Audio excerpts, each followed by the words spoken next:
Let's not make any mistake, climate change is serious, and we are literally running out of time to avoid a disaster. If you realize that, you can either deny it and avoid it, or you can accept it and do something about it. And we're at the point now where people have to make choices. My name is Kevin Washbrook. I'm a director with Voters Taking Action on Climate Change. We're a non-profit grassroots group based here in Vancouver, and we see our role as creating opportunities for the public to express their concerns about climate change and climate policy to governments, and also to connect the dots between the urgent need to reduce emissions and the kind of proposals like building a new coal port in Surrey that will make climate change worse.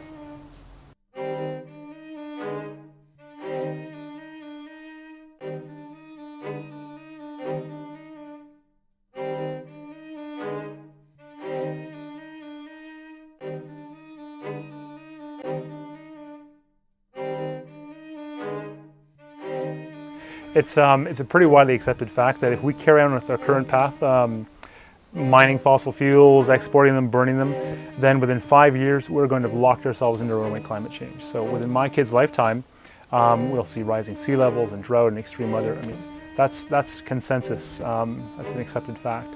And so plans to build another coal port to export U.S. coal just make absolutely no sense in that context. We can't reconcile that with our survival.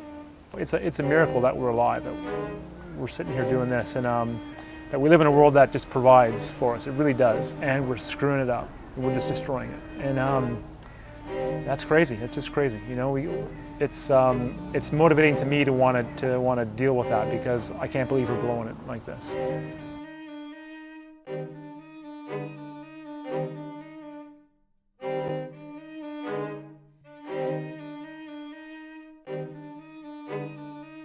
And there's this notion that, oh, if you live in the city, you have no right to comment on people who live in the hinterland, who have these jobs.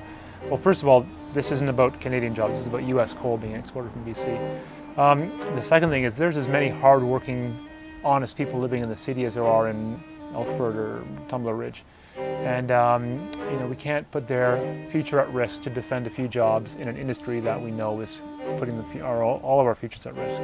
So what it boils down to is don't blame the messenger. I mean, these are difficult problems that we need to work on as a society, and they're not going to go away just because you call me a hypocrite or don't want to talk about them. So let's have an adult conversation as a society about what we're facing, and get away from these simple characterizations of latte sipping people in the city and hardworking people in the country, because it's not like that. The good news, I guess, in a sense, is that we live in a place where we can actually have an influence, because we are poised to be this massive conduit for the export of fossil fuels. And it really comes down to reducing the extraction of fossil fuels and reducing their export to avoid this disaster.